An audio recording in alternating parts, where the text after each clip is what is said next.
Halo Sobat Trader Zaman Now, kembali bertemu dengan saya di dalam channel yang akan membahas serba-serbi dunia saham. Kali ini, kita akan melanjutkan pembahasan mengenai dividen. Di video sebelumnya, kami sudah membahas mengenai dividen, dan kami akan mengulangnya sedikit. Apa itu dividen? Dividen adalah hasil pembagian keuntungan setelah melewati satu periode tertentu. Biasanya dividen dibagikan setelah penyusunan laporan keuangan tahunan. Besarnya dividen ditentukan melalui RUPS atau Rapat Umum Pemegang Saham. Sedangkan hak atas dividen tergantung dari banyaknya saham yang dimiliki. Ada beberapa pertanyaan yang timbul mengenai dividen. Yang pertama, wajibkah dividen dibagikan? Yang kedua, siapakah perusahaan yang akan membagikan dividen? Kapan dividen akan dibagikan? Berapa besarnya dividen yang akan dibagikan? Mengapa sih perusahaan membagikan dividen? Serta bagaimana cara untuk memperoleh dividen? Kita bahas satu persatu ya. Wajibkah perusahaan membagikan dividen? Sejauh pengetahuan saya, jawabannya adalah tidak. Karena perusahaan pun tidak harus untung. Bisa jadi perusahaan tersebut rugi. Sedangkan perusahaan yang membagikan dividen adalah perusahaan yang memperoleh keuntungan. Siapa emiten atau perusahaan yang membagikan dividen? Sebelumnya sudah dibahas bahwa ada satu kondisi yang harus dipenuhi, yaitu perusahaan tersebut memperoleh keuntungan atau memperoleh profit. Dan kemudian di dalam RUPS atau Rapat Umum Pemegang Saham akan ditentukan penggunaan dari keuntungan perusahaan tersebut. Apakah akan dibagikan dividen, apakah labanya akan ditahan, atau keuntungan di tahun sebelumnya akan ditahan untuk menjadi modal kerja di tahun berikutnya, atau untuk rencana-rencana perusahaan lain. Kemudian, kapan dividen dibagikan? Waktu dividen dibagikan akan ditentukan melalui Rapat Umum Pemegang Saham. Mengenai kapan dividen dibagikan, untuk emiten-emiten yang terdaftar di Bursa Efek Indonesia, kamu bisa mengeceknya di situs resmi Bursa Efek Indonesia atau di dalam sistem yang diperoleh dari sekuritas.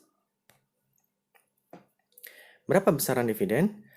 Sekali lagi, besaran dividen juga ditentukan oleh RUPS. Untuk perusahaan yang tercatat di Bursa Efek Indonesia, kamu bisa mengeceknya di situs resmi Bursa Efek Indonesia atau di sistem dari sekuritas. Kemudian, mengapa sih perusahaan membagikan dividen? Ada jawaban yang sangat menarik mengenai kenapa perusahaan membagikan dividen. Yaitu jawabannya adalah karena perusahaan tersebut ingin membagikan keuntungan kepada pemegang sahamnya. Dan kemudian juga agar saham perusahaan tersebut menarik di mata investor. Lalu, mengapa ada perusahaan yang tidak membagikan dividen? Yang pertama, bisa jadi perusahaan tersebut memang di tahun sebelumnya mengalami kerugian, atau ada kondisi yang kedua, yaitu perusahaan tersebut memperoleh keuntungan tetapi tidak membagikan dividen. Kenapa sih? Karena keuntungannya atau labanya akan ditahan, atau laba ditahan. Mengapa labanya ditahan? Bisa jadi akan digunakan sebagai modal kerja di periode berikutnya, atau perusahaan memiliki rencana-rencana lain, atau misalnya ada rencana untuk pembelian barang modal atau capital expenditure dan lain-lain. Ada beberapa rencana aksi dari perusahaan atau corporate action yang direncanakan untuk menggunakan keuntungan dari tahun yang sebelumnya. Seperti itu. Karena laba yang ditahan biasanya akan memperbesar nilai ekonomi atau nilai bisnis dari perusahaan tersebut dengan rencana pengembangan bisnis dari perusahaan tersebut, sehingga perusahaan tersebut tidak membagikan dividennya. Kemudian, bagaimana cara memperoleh dividen? Yang pertama, kamu bisa mengeceknya di dalam sistem dari sekuritas. Kamu bisa mengecek perusahaan atau emiten yang akan membagikan dividen. Kemudian cek berapa persentase dividennya, cek kapan CAM-date, ex-date, dan pay-date-nya. Nah, kemudian pada saat hari pay-date, hari pembayaran dividen, maka uang tersebut akan otomatis bertambah di saldo pada akun saham kamu. Serta biasanya akan ada email notifikasi dari sekuritas. Ini adalah contoh notifikasi pembayaran dividen yang saya terima dan masuk ke email saya. Pada contoh tersebut adalah pembagian dividen tunai atas efek atau atas saham Era Jaya Swasembada atau simbolnya adalah ERA. ERA ini adalah perusahaan perdagangan barang elektronik yang terkenalnya adalah handphone. Salah satunya adalah merek-merek Asus, Xiaomi, dan lain-lain. Di sini, dividen per saham yang saya peroleh adalah Rp50 per lembar. Sedang jumlah yang tercatat adalah 10.000 lembar atau dengan kata lain 100 lot karena satu lot adalah 100 lembar. Dan pada tanggal tersebut, pada tanggal CAM-date-nya saya memiliki 100 lot. Sebenarnya saya memiliki hak yaitu 50 dikali 10.000 lembar atau sebenarnya hak saya adalah Rp500.000, tetapi dipotong dengan pajak 10%, yaitu 50.000, sehingga hak yang saya terima adalah 450.000. Catatan, pajak sesuai peraturan yang berlaku. Jadi, hak saya sebenarnya adalah 500.000, tapi yang saya terima adalah 450.000. Jadi ada potongan 50.000. Itu adalah pajak dividen yang besarnya 10%. Dividen per last price. Di sini ada dua perusahaan yang cukup terkenal, yaitu SMBR atau Semen Batu Raja dan ACE atau ACE Hardware Indonesia yang CAM-date-nya adalah tanggal 13 Agustus 2020. Kita bandingkan dengan harga penutupan saham tersebut di tanggal 13 Agustus. Harga saham per tanggal 13 Agustus, di mana tanggal tersebut adalah tanggal CAM-date dari saham ACES, ACE, dan saham SMBR.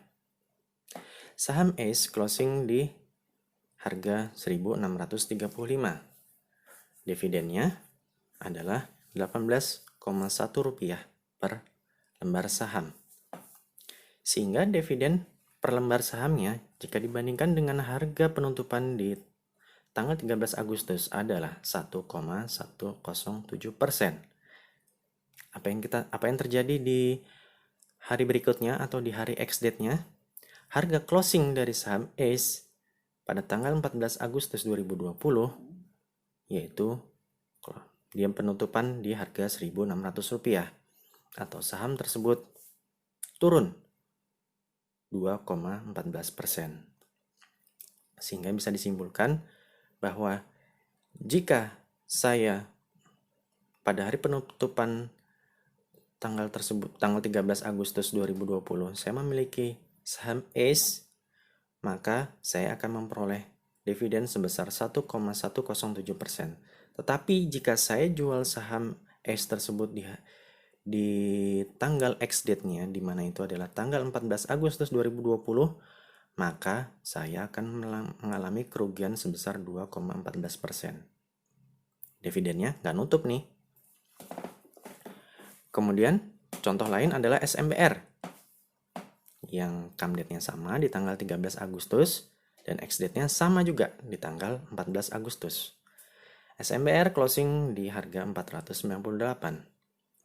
Dividennya adalah Rp0,62 per lembar saham. Berapa persentasenya? 0,1245%. Kita lihat di hari berikutnya, di hari ex-date, di tanggal ex-date-nya, harga closing saham SMBR di tanggal 14 Agustus 2020 adalah di harga 515 atau harga penutupannya naik 3,41%. Jadi jika saya membeli saham SMBR di harga penutupan tanggal 13 Agustus dan saya jual di harga penutupan di tanggal 14 Agustus, saya akan memperoleh profit karena saya memperoleh profit dari capital gain, di mana saya membeli di harga 498 dan saya bisa menjual di harga 515 dan masih memperoleh dividen 0,1245%. Kecil sekali sebenarnya. Tapi profit yang lebih besar adalah dari capital gain. Sekali lagi, saya ingatkan, resiko perburuan dividen adalah yang pertama, harga jatuh saat ex-date, tapi ini tidak semuanya ya. Cuma memang kalian harus waspada. Kemudian resiko kedua adalah pajak dividen lupa dihitung. Kalau misalnya pajak dividen lupa dihitung, bisa berpengaruh nih ke perhitungan profit loss kalian. Yang kita kira-kira proyeksinya profit bisa jadi malah tekor, malah jadi loss karena pajaknya itu 10% dari dividen yang kalian terima.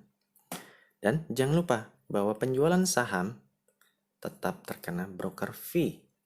Broker fee ini besarnya tergantung dari sekuritas yang kalian gunakan. Nah, sudah di akhir dari video ini. Terima kasih telah menonton sampai habis. Kalau ada pertanyaan, silakan ditulis di kolom komentar di bawah ini ya. Mau request tentang pembahasan lain juga boleh. Jangan lupa klik like video ini, subscribe channel ini, dan jika video ini bermanfaat, kamu bisa membagikannya ke keluarga atau teman-temanmu melalui media sosialmu. Nantikan juga channel yang juga akan membahas tentang saham dalam format teks di aplikasi Telegram. Sampai jumpa di video selanjutnya. Terima kasih.